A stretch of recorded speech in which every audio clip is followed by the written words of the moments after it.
Ciência da Religião, oitava aula.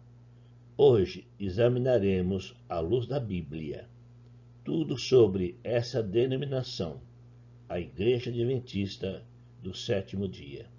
Que Deus nos abençoe e nos dê entendimento para saber toda a verdade. A doutrina adventista baseia-se em um movimento iniciado em 1831 nos Estados Unidos por William Miller.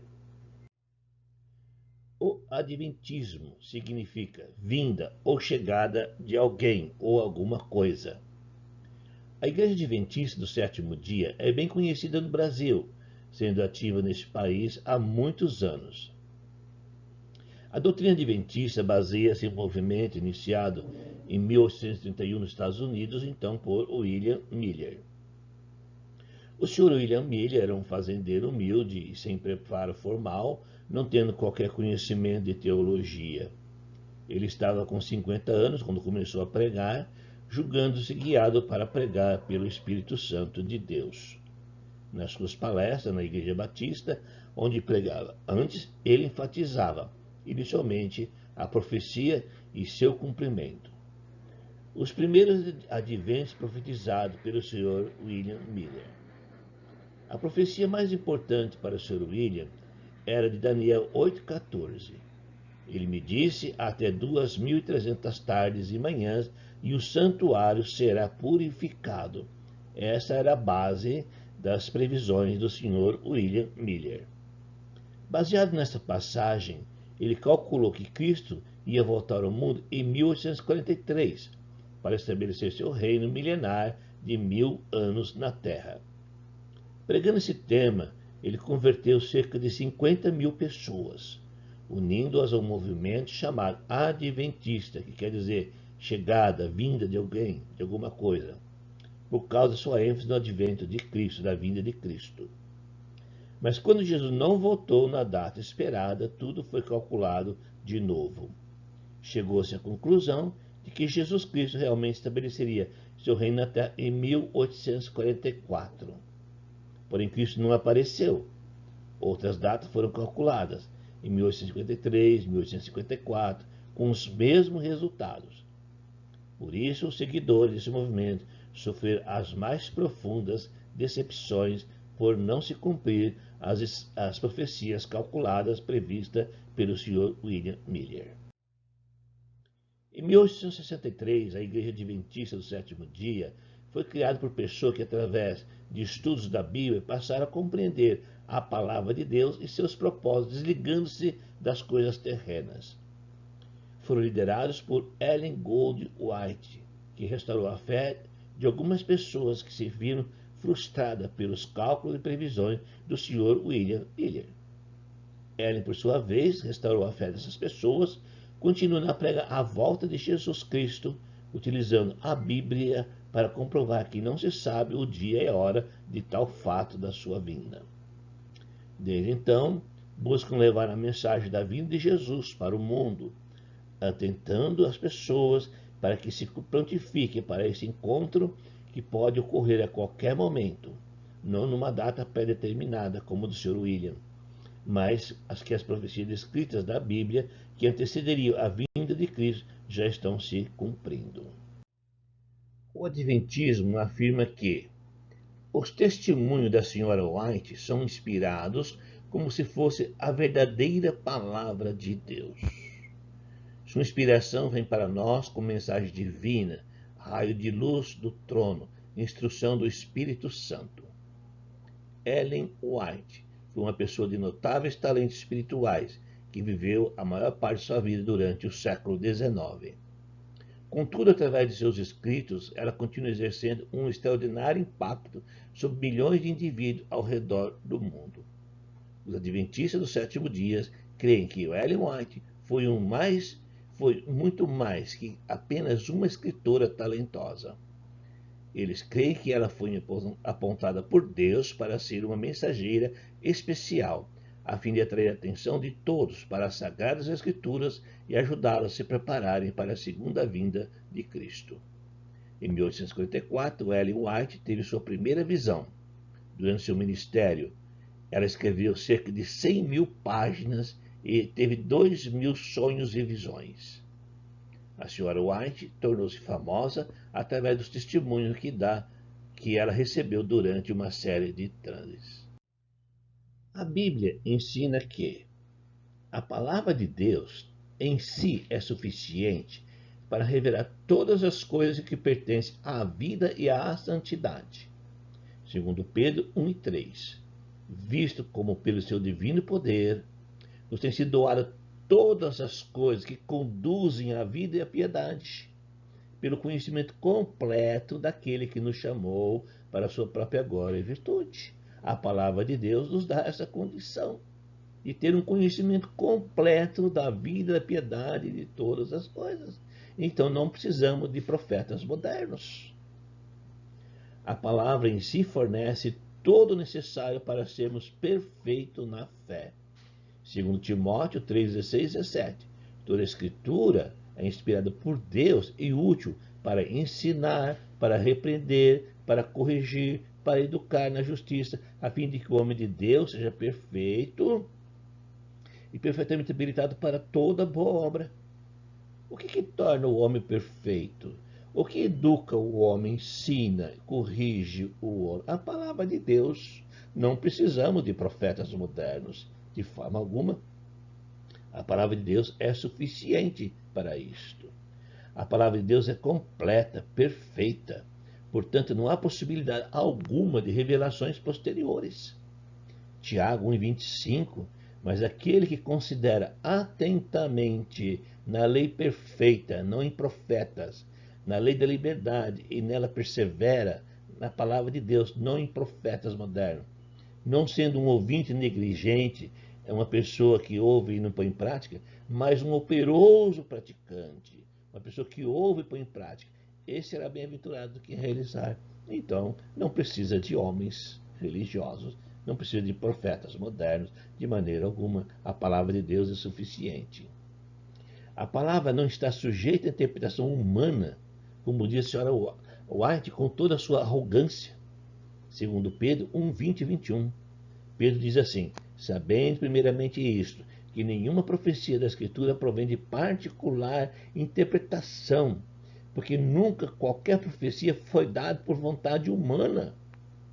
Entretanto, homens santos falaram da parte de Deus, movidos pelo Espírito Santo, que foi os homens que escreveram a Bíblia, os profetas no Velho Testamento e os apóstolos no Novo Testamento, inspirados pelo Espírito Santo. Então não existe a possibilidade alguma de seguir alguém como a senhora White. Infelizmente, isto é uma heresia, uma pessoa quando profetiza as coisas, sendo que não observa a Bíblia Sagrada. Olha o problema de profetas modernos. Ficar interpretando a Bíblia do seu jeito, do seu modo, da sua forma. Em 1854, surgiu uma nova doutrina-chave no grupo eixo do Adventismo, com vista à necessidade de observar o sábado, o quarto mandamento de Êxodo 20. Nasceu assim a seita adventista do sétimo dia, a qual começou a publicar um novo corpo de instruções e proibições religiosas. A senhora White tornou-se famosa através dos testemunhos que ela recebeu durante uma série de transes. Esses testemunhos foram considerados divinamente inspirados pela maior parte dos adventistas. Portanto, tornaram-se a base indispensável da doutrina desse grupo. Desde que foi a própria senhora White que recebeu as revelações sobre a necessidade de observar os 10 mandamentos, guardar o sábado, praticar o lava-pés, proibir certos alimentos e observar muitas outras exigências, isso põe fim à discussão, pois a voz de Deus falou diretamente através dela, assim afirma os adventistas. Para os adventistas, rejeitar as afirmações de Sarah White é o mesmo que rejeitar o próprio Senhor. Para eles, ela é um profeta realmente de Deus. O adventismo afirma que a igreja primitiva guardava o sábado e jamais os primeiros dias de semana durante os 3 primeiros séculos. Então eles afirmam que a igreja primitiva guardava o sábado. No quarto século, o imperador Constantino mudou o dia de louvor a Deus para o domingo, em lugar do sábado. Ele fez esta modificação sem qualquer autorização da Bíblia. Assim é que diz os adventistas. Por isso devemos abandonar o primeiro dia de semana, voltando ao santo sábado para observar todos os seus requisitos e todas as suas restrições. O sábado e as leis sobre comida, bebida, festa e luas novas nada mais foram na lei mosaica do que sombra das coisas que haviam de vir, que é Jesus Cristo. Cristo é o real. Cristo é o real. O sábado é uma sombra. Somente isto. Uma sombra. O apóstolo Paulo, decepcionado com os Gálatas, em Gálatas 4, 9 a 11, mas agora que conheceis a Deus, ou antes sendo conhecido por Deus, como estáis voltando outra vez aos rudimentos fracos e pobres, aos quais de novo quereis ainda escravizar-vos? Guardai dias e meses e tempos e anos, receio que vós tenha eu trabalhado em vão para convosco. Paulo disse: eu perdi tempo com vocês, Gálatas. Vocês estão guardando o sábado agora e festas, essas coisas, voltando às coisas fracas e pobres, que era a lei mosaica. Paulo disse que o sábado era uma sombra, em Colossenses 2, 16 a 7. Ninguém, pois, vos julgue por causa de comida, bebida, ou festa, ou lua nova, ou sábado, porque tudo isso tem sido sombra. E ele deixa claro que sábado é uma sombra das coisas que há de vir. Porém, o corpo de Cristo, o real, é Cristo. O autor de Hebreus disse que o sábado é uma sombra e não há nenhuma imagem real. Hebreus 10, 1. Ora, visto que a lei tem sombra dos bens vindouros, não imagem real das coisas, nunca jamais pode tornar perfeitos os ofertantes com os mesmos sacrifícios que, ano após ano, perpetuamente eles oferecem. Sombra é o sábado. Algo passageiro é uma sombra, temporário. Então, o Novo Testamento chama o sábado de sombra, algo que passaria. A lei foi temporária, serviu somente de aio para trazer Cristo conforme as profecias. Infelizmente, a senhora White introduziu isso aos adventistas e eles seguem cegamente. Sábado é uma sombra, não é imagem real das coisas. Conforme passagens bíblicas, não de profetas modernos, a igreja primitiva reunia-se no primeiro dia da semana. Atos capítulo 20, versículo 7, Paulo estava em Troade, voltando da terceira viagem, e esperou o primeiro dia da semana e partiu o pão com os irmãos de Troade. Lucas relata isto, que a igreja reunia no primeiro dia da semana. 1 Coríntios 16, 1 e 2, Paulo está em Éfeso, ele escreve aos Coríntios, em meados de 50 a 60, ele diz assim: ora, quanto à coleta que se faz ao santo, fazei também vós como ordenei as igrejas da Galácia. Que dia que as igrejas da Galácia se reuniam? No primeiro dia da semana. Que dia que os coríntios deviam reunir? No primeiro dia da semana. Isso é bíblico e não de profetas modernos. Jesus ressuscitou no primeiro dia da semana. João 20, versículo 1. No primeiro dia de semana, Maria Madalena foi ao sepulcro da madrugada, sendo ainda escuro, e viu que a pedra estava revolvida. Jesus havia ressuscitado no primeiro dia da semana. Jesus ressuscitou e apresentou aos discípulos no primeiro dia da semana. João 20, 19. Ao cair da tarde daquele dia, o primeiro dia da semana, trancadas as portas da casa onde estavam os discípulos reunidos, com medo dos judeus, veio Jesus e se pôs no meio deles no primeiro dia da semana. Jesus iniciou sua igreja no primeiro dia da semana. Atos capítulo 2, versículo 1. Ao cumprir-se o dia de Pentecoste, estavam todos reunidos no mesmo lugar. Festa de Pentecoste. E a festa de Pentecoste acontecia no primeiro dia de semana, foi quando Jesus iniciou a sua igreja, com quase 3.000 pessoas batizadas. Em Levítico 23, 15 e 16, depois para vós contarei desde o dia seguinte ao sábado, desde o dia em que trouxerdes o molho da oferta movida, 7 semanas inteiras serão, até o dia seguinte ao 7º sábado, contarei 50 dias, e então ofereci nova oferta de alimento ao Senhor. O Pentecoste acontecia 50 dias depois da Páscoa e era comemorado no primeiro dia e não no sábado.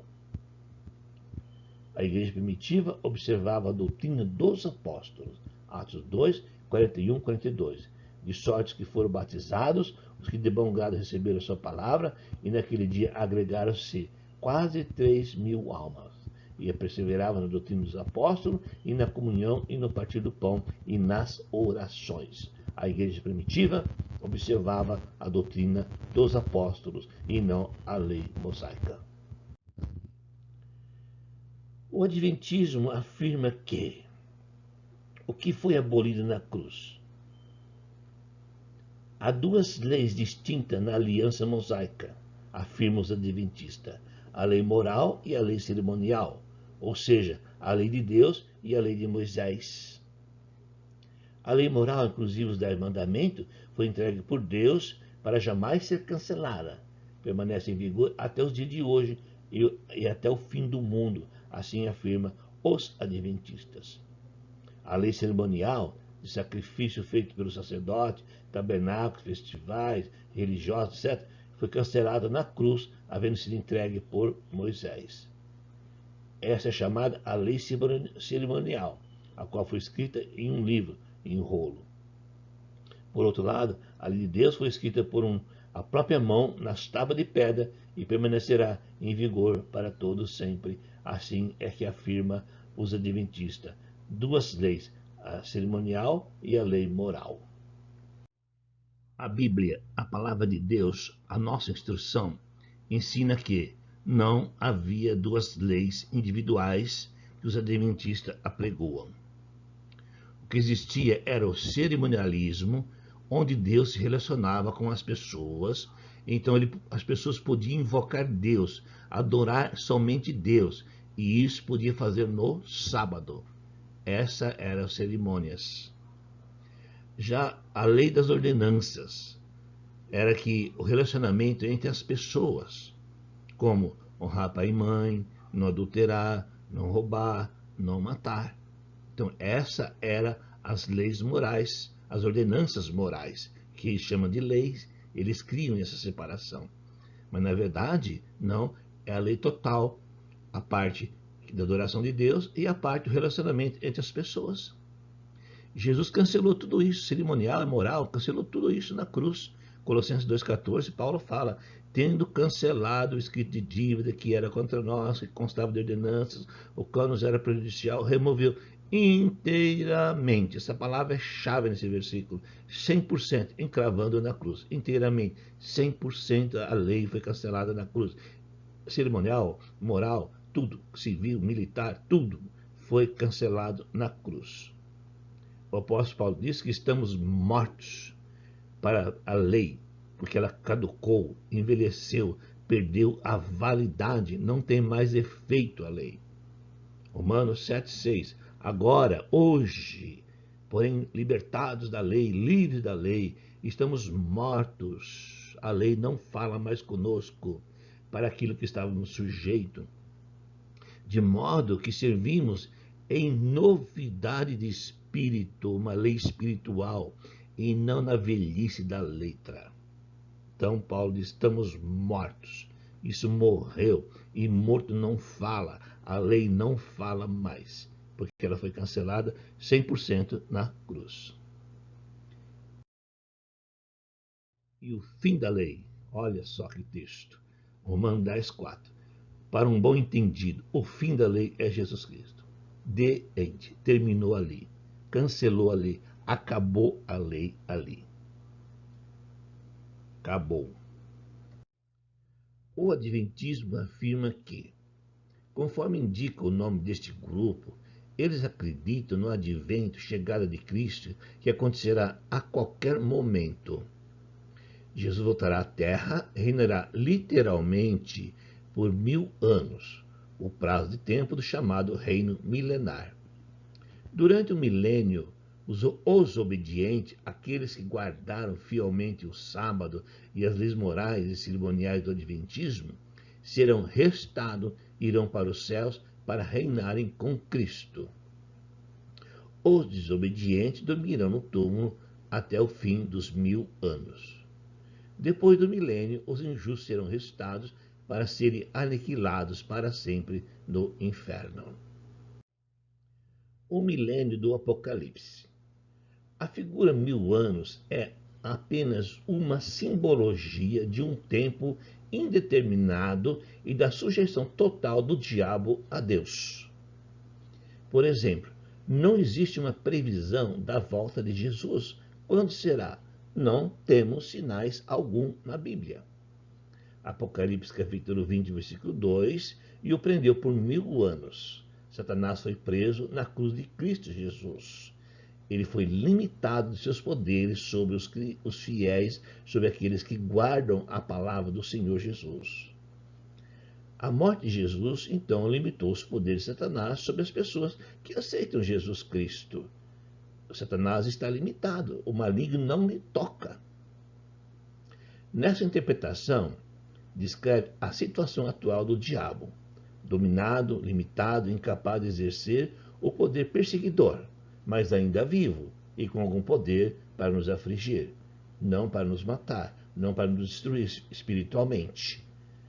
Para tentar, sim, para afligir, sim, mas não poder para tirar a nossa fé.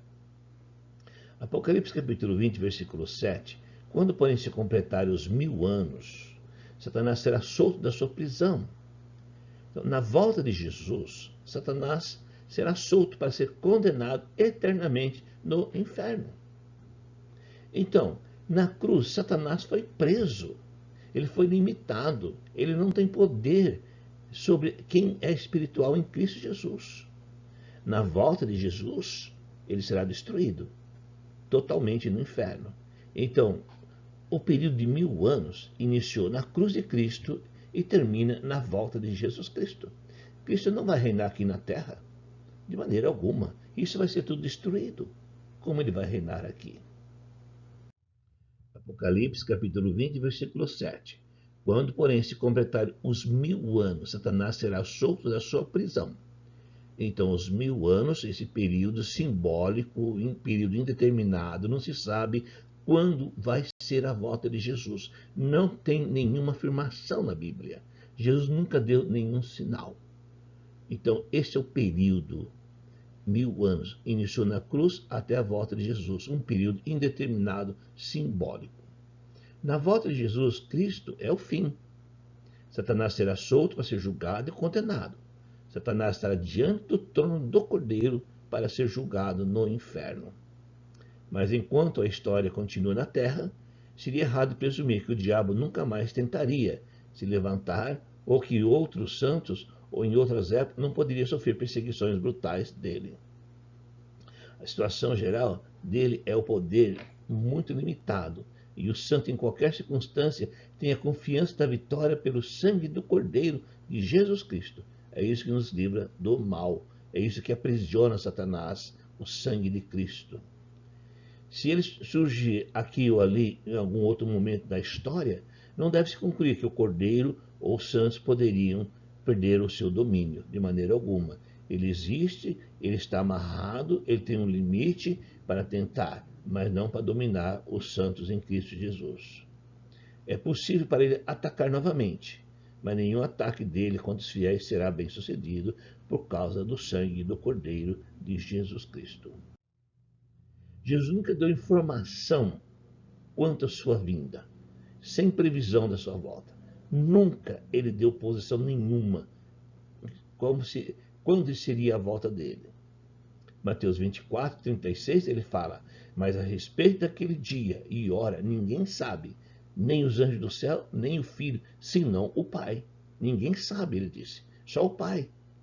Em Mateus 24, 42 e 44, ele fala assim, portanto, vigiai, porque não sabeis em que dia vem o vosso Senhor. Olha só o texto. Não sabeis, você não sabe. Quando você fala, você não sabe. Mas considerai isto, se o pai de família soubesse que hora viria o ladrão, vigiaria e não deixaria que sua casa fosse arrombada. Por isso, ficai também vós apercebidos, porque a hora em que não cuidares, o Filho do Homem virá. Sem previsão alguma.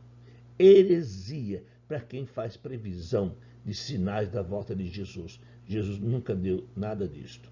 Atos 1 e 7 respondeu-lhe: não vos compete conhecer tempos ou épocas que o Pai reservou pela sua exclusiva autoridade. Ninguém pode mexer com isto. Isso é de Deus e nem o Filho se mete nisto. Por isso ele não dá informação nenhuma da sua vinda. Mateus 24, 37 e 39.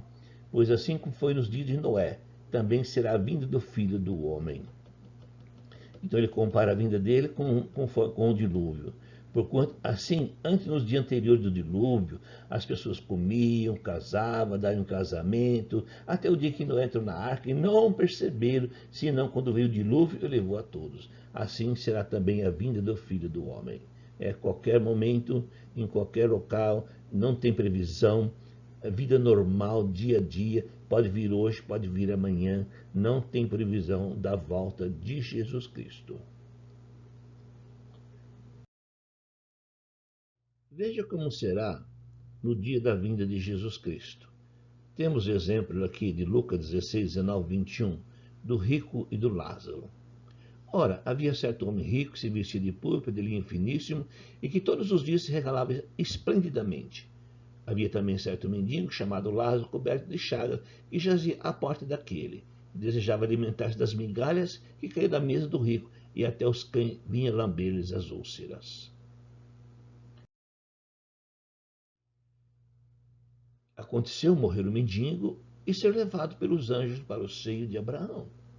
Morreu também o rico, foi sepultado no inferno, e estando em tormento, levantou os olhos e viu ao longe Abraão e Lázaro no seu seio.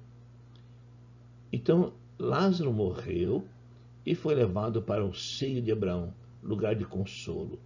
O rico morreu e estava num tormento, separados. Assim é após a morte.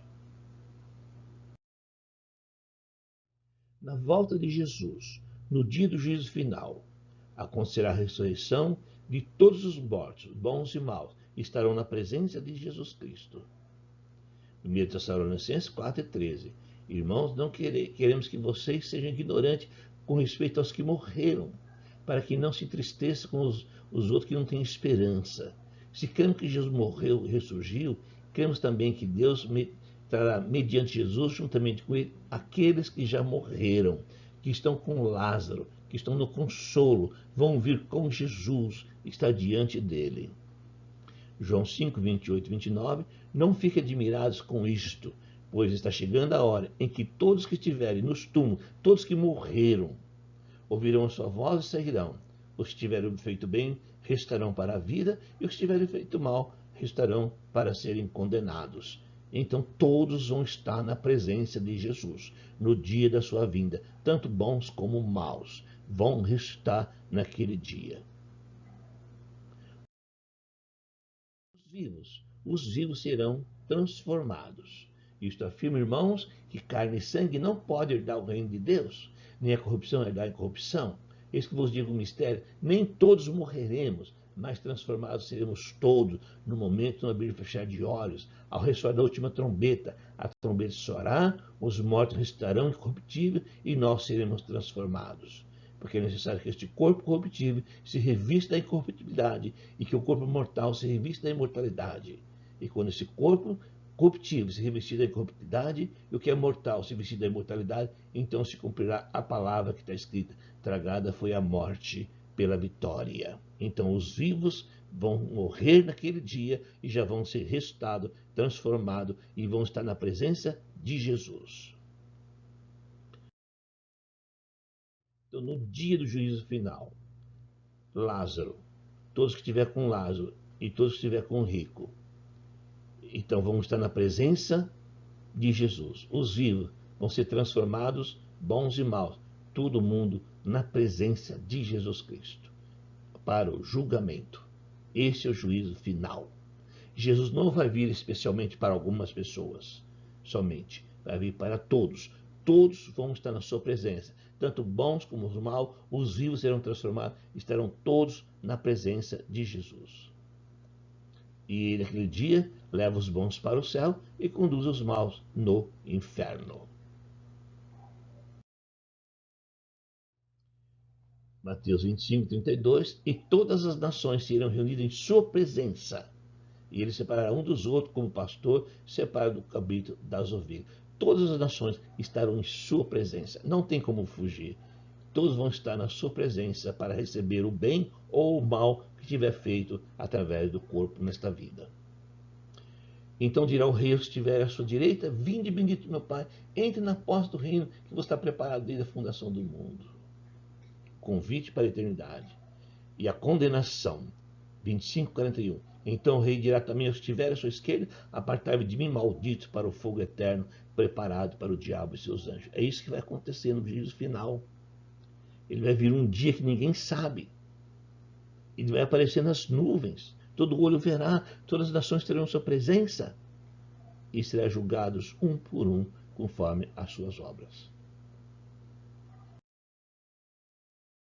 Após o julgamento, a destruição do mundo. 1 Pedro 3,7. Ora, os céus que agora existem e a terra, pela mesma palavra, têm sido entesourados para fogo, e sendo reservados para o dia de juízo e a destruição dos homens ímpios. Versículo 10. Virá, entretanto, como ladrão o dia do Senhor, no qual o céu passarão como um estrepitoso estrondo, e os elementos se dispararão abrasados, também a terra e as obras que nela existem serão atingidas, visto que todas essas coisas vão ser assim desfeitas. Tudo vai ser destruído. Dever ser tais como vivem em santo procedimento e piedade, esperando e apressando a vinda de Deus, por causa do qual os céus incendiados serão desfeitos, os elementos se derreterão abrasados. No juízo final, tudo vai ser destruído, céu e inferno, e não haverá mais terra e sol, lua, estrela, mais nada. Tudo será destruído, somente haverá céu e inferno. Isso vai ser destruído. Apocalipse 20, 11, vi um grande trono branco, e aquele que nele se assenta, de cuja presença fugiram a terra e o céu, e não se achou lugar para eles. Acabou. Acabou de vez tudo isto. Haverá somente céu e inferno. Somente isto haverá depois da volta de Jesus Cristo. Não tem 1000 anos de reinado. Hoje nós estamos reinando com Cristo. Quem está em Cristo? O Adventismo afirma que é proibido comer alimentos imundos, conforme lista divina em Levítico capítulo 11. Observação: uma grande parte dos adventistas é vegetariana, abstendo-se de qualquer tipo de carne, crendo que uma dieta muito rígida e limitada contribuiria para uma boa saúde e uma boa espiritualidade. Não se pode tomar bebidas alcoólicas ou qualquer bebida estimulante, café, chá, certos refrigerantes, pimenta, etc. Nosso corpo é o templo do Espírito Santo. Enquanto estamos vivos, devemos cuidar muito bem da nossa saúde para poder servir a Deus de uma forma melhor. Só não podemos criar regras e mandamentos sobre a alimentação. Isso não podemos fazer. É muito bom cuidar da saúde, mas mesmo não pode ser com regras. É pecado comer carne de porco? O que a Bíblia diz sobre alimentos? Marcos 7, 18 e 19. Então lhes disse: assim vós também não entendeis? Não compreendeis que tudo o que de fora entra no homem não pode contaminar?